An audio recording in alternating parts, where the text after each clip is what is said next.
Marcus Rashford has signed for Aston Villa. Wow, we never thought that would be the club that he would end up at. 40 million buyout clause, an option, that is, not an obligation from what we understand. And Manchester United are going to continue paying 25-30% of his wages, are roughly nearly 100 grand, I think, by the sounds of it. And Villa will pay the other 225. What a fucking deal that was. What do we make of this, lads? We've seen the photographs of him looking a little bit tired, signing on for Aston Villa. What are your thoughts? I don't think he imagined it would be Aston Villa at the start of this transfer window. With all respect to Aston Villa, and by the way, with enough respect to Aston Villa that I'm not even sure he gets in their team. Does he? Does he start for Villa? I think if they're spending 225 grand a week on him, they must be thinking, we're going to play this lad. He's not a better player than Ollie Watkins, and they've got other wide players who I really like. I don't know, but what I will say is I think Rashford started this transfer window looking at flights to Barcelona. He wanted Barcelona. It's obvious, flights isn't to Milan, and it says a lot about where this guy is right now that those clubs didn't seem to make a move, and Villa have gone in now after losing John Duran, we should say. Yeah. Obviously, he didn't want to play in the Premier League because he wanted to be able to retain that whole, in England, I only played for Man United. But he's shown that his loyalty, he can't even be asked to train hard, let alone give a fuck whether or not he faces Man United or whatever. So, and it's a weird one for Man United fans because emotionally they've obviously loved this kid as a youngster and had the highest of hopes for him. And at one point he was valued at 100 million, if someone bought him, especially because of the whole brand of him. What do you, Josh, what do you think about the valuation, 40 million, if they were to lose him, homegrown talent? I think, to be honest with you, Man United need to sell some of those homegrown players. And so really it's probably under what his market value should be. But if they get that kind of money in, it's hugely important for their PSR. We're talking about a club right now that are in big, big trouble for PSR. We're talking about one of the richest clubs in the world and they're still falling foul of the rules.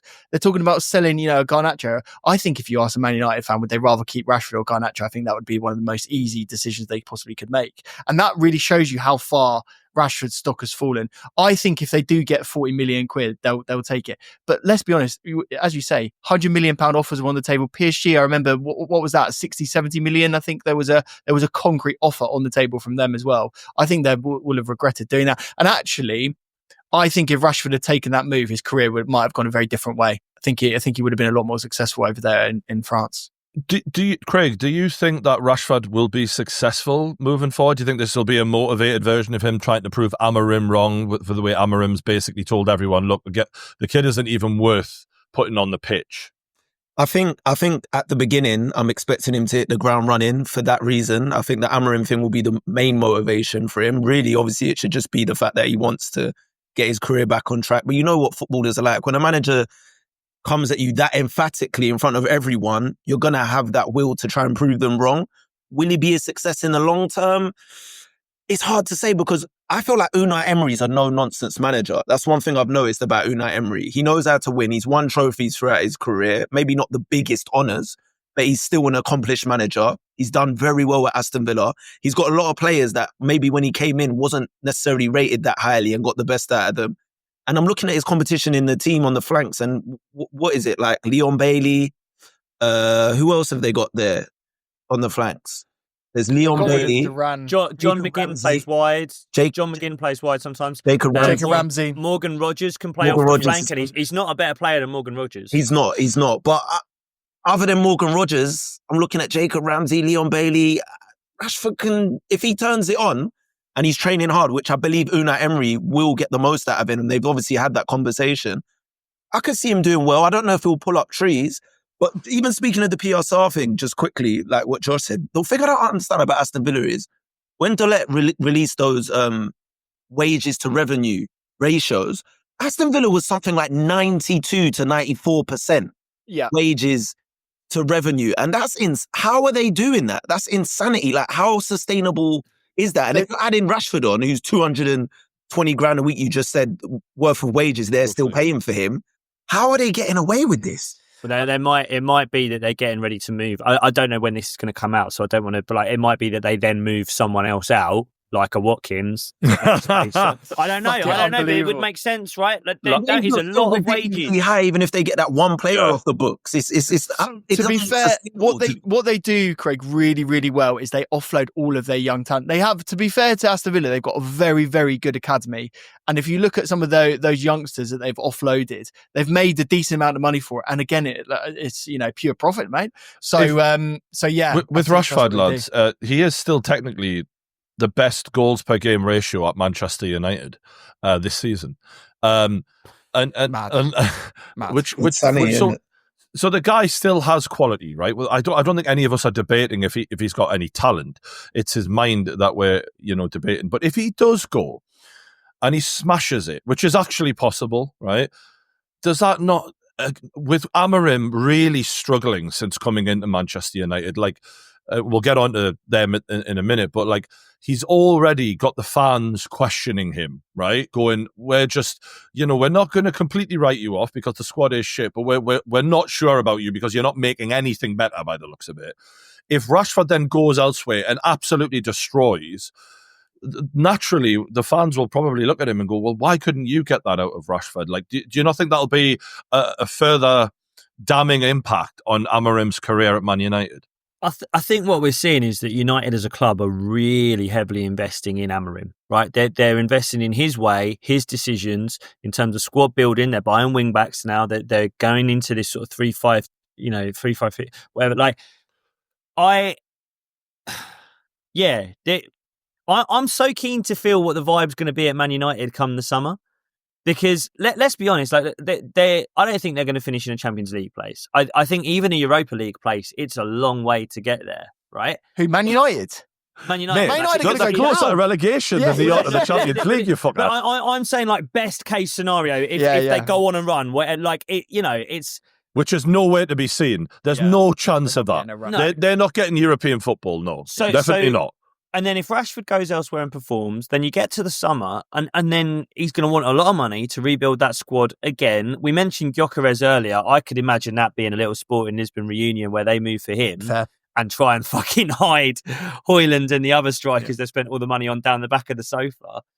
This is what I'm talking about. It's a big commitment to a manager who isn't getting results. This is what I'm talking about. To be fair, Amorim said it himself. It's one of the worst Man United teams that he's ever seen. This is what I've been trying to say about Man United. The scale of their rebuild is unprecedented. When you talk about what Chelsea did, where we had to offload all of the Galacticos, buy a completely new team in basically 2 or 3 windows, Man United are going to have to do the exact same exercise, and it's going to be a way more difficult because they won't be able to offload all of the young players and all of the homegrown players that we had, because quite frankly, they don't have them. Garnacho will 100% go because quite frankly, they can't hold on to him because he's one of the only saleable assets that they're going to have. Amorim has got one of the toughest jobs in football, and I could absolutely see a scenario in which maybe he's not gone in the summer, but maybe very early into next season, if they still don't pick up form, he could be gone. And then you're looking at Rashford coming back, and maybe he's the kind of guy that goes, I can outlast Amorim, even when Amorim is the one that they're backing now. I could see it happening. Absolutely. I could as well, to be fair, because of the way Manchester United are and the fact that I watched them against Crystal Palace. I've been watching them lately. Ironically, one of the most damning games for me was when they played Southampton and they won. But they won purely on the brilliance of Ahmad. And it was eerily similar to a lot of the Ten Hag performances where the performance was terrible and one of their players, Rashford or Bruno, would dig them out and nick a win for them. But Southampton are statistically the worst team we've ever seen in the Premier League. And make no mistake about it, they went to Old Trafford and they fucking bossed them. They dominated. They were outpassing them. They looked like a better outfit in every way, shape and form. And when I'm looking at Amorim, I'm going, I understand that you haven't been left with a good squad. That's absolutely fair enough. But there are many managers who take over average to poor squads, get a bit of a reaction, get a bit of an improvement, because let's be honest, we knew they weren't playing for Ten Hag. We've seen nothing from this manager. And I'm trying not to be too harsh, but when you look at David Moyes going into Everton and immediately getting a reaction, and he's still persisting with this style and formation, and they're getting dominated in midfield, playing that 2 in field week in, week out, whatever combination they're playing, I just think to myself, I'm not sure you're the right fit. I'm not saying he's a terrible manager. It's very hard to judge on these players.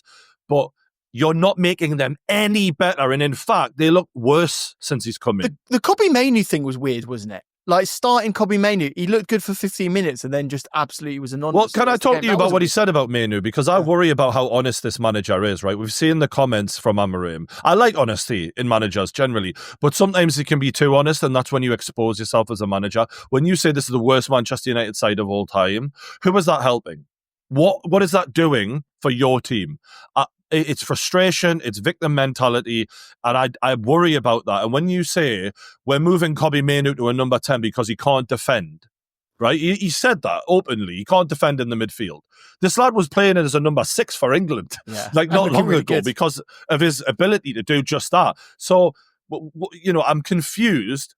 And, if you are going to move Kobbie Mainoo to a number 10, fair enough, but just say, we want to give him more space to express himself. You don't publicly say, oh, he can't defend as a defensive midfielder. Like, his honesty, if that's what he's doing in front of the cameras, what is he doing off the cameras? And is that why we're seeing such fucking flat performances from some of these players?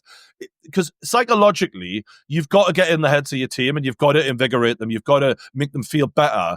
And I don't see how he can be doing that with some of these comments. And now, a word from our sponsors. Now, I've been doing a lot of traveling lately from Saudi Arabia to LA, and I know a lot of you've got travel plans for 2025, and there is one app that you have to download, and that app is Saily. Now, Saily is a brand new eSIM service app. And what it does is it gives you a local SIM card that you can use when you're traveling, so you don't have to pay those crazy roaming fees just to send a text back home. They've got eSIM plans for over 160 countries and 8 regions, so wherever you're going, they're going to be able to make sure you're connected. Now, all you've got to do is click the link in the description below and you can download the app to iOS or Android. Then you buy your plan, just choose the best time frame for you. Then you just install the eSIM on your phone, and when you land at your destination, you can activate your plan instantly. And with Saily, your eSIM only ever has to be installed once. So after each trip, you can turn the eSIM off, and then when your next one comes along, you buy a new plan for where you're going, switch your eSIM back on, and boom, you're back in business. And what I love about Saily is that when I went to LA, the eSIM for them was actually faster than the hotel Wi-Fi. And obviously, when I left the hotel, I didn't have to worry about not having any Wi-Fi and all of that nonsense because I was constantly connected. So what you're waiting for? Get sorted for your next trip away by clicking the link in the description below and downloading Saily now. Just go to saily.com/kickoff and use the code KICKOFF, all block capitals, all one word, to get 15% off your first purchase. And a big thanks to Saily for keeping us connected on our travels. But for now, enjoy the video. What you got to remember about Amorim as well is that he was courted by a lot of top teams. There were a lot of clubs that were in for him. And so much so that, West Ham was very close. He flew over to London, had a series of interviews with West Ham. And all of those clubs deemed there to be something in that interview process whereby they didn't then move forward. Same as Ten Hag, ironically, before Man United got him. He went to Tottenham. Josh, I'm not defending it, but was it not Amorim turning down West Ham? I thought it was. So you know how these things are always, it's PR'd every single time. Amorim will come over and go, yeah, I didn't actually really fancy it. But what I'm hearing, and if you go for a job interview, how often do you reject the job when it's offered to you? He's flown over. It doesn't make sense that to me. He's flown over. If I apply for a job and then they offer me the job, I don't go, actually, no. Like, I mean, why would you go to all that effort to apply? No, but he was monitoring the Man United situation, though. He knew Ten Hag was on the clock, and, that was a side thing going on. I bet he's regretting the fuck out of this now. There's no way he thought it was this bad. There's no way. Did you see the interview the other day where they were like, oh, happy birthday, it's your 40th? And he was like, I feel like it's my 50th because I've done a few months in Man United. Not good. I told you, though, this is not helping anything. This honesty. No, I don't think it is. And you don't see, top managers do this very often. Like, you don't. I remember, when Arteta, I can only make the comparison to Arteta because I'm an Arsenal fan, right? So I know his quote's better than most. But, when Arteta first came in at Arsenal, we were fucking shit. He never threw a player under the bus. Never. Even the players he hated. Even Ozil, right? Ozil out the team. Fucking out. And we know why, right? We know he didn't apply himself in training. We know there was a clash of personalities. Not once did Arteta badmouth Ozil, right? Can I just add to this? Eddie Howe, exactly the same as Arteta in that. Like, there's times where players are put on shocking performances. Even Almiron, to the very last day, he looked like he didn't have a fucking clue. And there was questions of, is he going to get transferred? As he was literally moving out the door, and Eddie goes, well, I'd still love to keep him. He's a great lad. And this is just not one time did he put the boot in. You've got to get in their heads. Guardiola the same. Even when Kyle Walker was fucking dog shit, he never stuck it on. Exactly. He never called out his but own these clubs players. were never in the situation Man United is in right now. This is one of the darkest things we've seen from a huge club. We're talking about the top 2 club in the world right now. Like, what's happened to the Bloods? They're fucking dying. It used to be funny. Now it's just sad. It's really, really bad. Did you guys see Dave? You know Dave, the rapper? Did you see his series of tweets the other day? Rashford's got his phone. Rashford's got his phone, I'm telling you. He went on a Twitter tirade at Man United. He's a big I need to read it. He went on a tirade saying there's the darkest cloud over this club. I feel nothing now. Like this is what they're losing at home every other week. Like Crystal Palace. And the thing is, this isn't just now. Remember when before Cristiano Ronaldo doing interviews with Piers Morgan, just destroying the facilities. Like, this has been going on. Jose Mourinho, they tried to call out Jose Mourinho and say he was the problem when he was there. And he was calling out everything that was wrong with Manchester United. He said finishing second with Man United was his greatest ever achievement. By the way, this guy... It looks like it. It looks like it. He won the Champions League with Porto, and he said that going second with Man United was the greatest ever achievement, and people clowned him for it. They've said he was making excuses. And now, it's all the things these people have said has aged beautifully. Like, you can see what they were saying just wasn't bullshit. Man United are terrible. And the thing I give Amorim right now, the only thing I give him right now, is the fact that these players are just not his players. None of these players are his players. Okay, on that, can I ask you a question, guys? That's a good point, right? On that, let's piggyback off of that, because many managers take over clubs that aren't their players and they get a reaction and they get even slight improvements. This is just stuff that we're just not seeing. Aside from Ahmad, who we all know would be doing this with or without Amorim. It's, like he's just a quality little talent. But aside from him, it's looking dog shit. If David Moyes took over this Manchester United side that Ten Hag was sacked from, would he be doing better than Amorim or the same or worse? I reckon better. Personally, I think better because Amorim is just not being practical at all, in my opinion. Yeah, and he's pragmatic. Yeah, he's being. What you say, Jacob? Go on, Jacob. I don't see how it gets any worse. Like, how can it get worse? You're like the games that they're losing, and it's not just the games they're losing, but like Harry Maguire aside, who's been revitalised under this manager? Maybe Ugarte you know I mean? was the one I was thinking. I was thinking Ugarte's been better. I mean, Ugarte barely kicked the ball beforehand, though, didn't he? So, because he was injured, wasn't he? Didn't Martinez just pick up a bad knee injury? Yeah, he's out for a long time. Martinez is out for a long time. Well, Martinez has looked marginally better after a dark period. Oh, Brian, you're being kind, man. Come on. That backup goalkeeper looks better. That backup goalkeeper looks good. Yeah, the backup goalkeeper. Can we admit, though, a lot of their players, and this ain't about them as people, I'm just talking literally about how they perform, are bums. Like, a lot of them are bums. You got Casemiro finished, Eriksen finished, Harry Maguire trying to do this redemption arc. But come on, Harry Maguire is not a top 4 player in the Premier League. Like, he's a bum. Like, there's a lot their best player. He's their best player. Maguire's their best player at the moment. No, it's Ahmed. It's Ahmed, really. It's going to take one hell of this project. Flop. Fuck me. Højlund looks like a flop. It's bad, bro. It's bad over there. Like, I don't think the players he actually has to work with are terrible. And I think the reason, and no disrespect to Moyes, an average manager with disgrace. Average manager with very pragmatic. He's got a European trophy, mate. Average players, The reason I wanted to bring Moyes up is because he is so practical and he does understand the basics of English football and how to just get a tune out of some average to poor players. And with Ahmad, I feel like he's trying to run before he can walk, right? You're getting players who self-admittedly are not wing-backs to be wing-backs. You're playing a 2 in the midfield where you're getting overran in the midfield. Against Newcastle, we absolutely obliterated them in the first half. It was the most dominant game of football anyone's ever had against Manchester United at Old Trafford in that first 45. He put on a third midfielder, took off Xerxes, and immediately they had a little bit more control in the game. And I'm like, why have you not learned from that? Like, are you capable of deviating at all when better data is put in front of you? Because that was obvious that they were a better outfit the minute they had extra bodies in the middle of the park. So, and the way they set up going forward as well, I don't think is getting the best out of some of their players. So, I don't know. I just think the jury is very much out on Amorim, and I completely concur that next season, if it starts badly again, they'll just go, well, what can we do? Because then you could really be in a relegation battle then. Yeah. Can I ask one question? Can I ask one question, right? In 3 years' time, where is Marcus Rashford playing? Not Man United. Yeah. Man United. He's the last man standing. He's the last rat. And he'll have got another manager sacked as well. He'd have got Amorim sacked. And in 3 years' time, fuck knows who it is, the next big thing in management, Rashford will be getting them sacked and all. It'll just... Do you know what's funny? Rashford, have you seen that, the Grim Reaper meme where it's like all the doors? Like, Rashford is that for all the Manchester United managers, isn't he? He's the Grim Reaper, bless him. All right, we'll wrap it up there, lads. It's been a good one. If you haven't already, please hit the like button, subscribe. We'll catch us on the next one.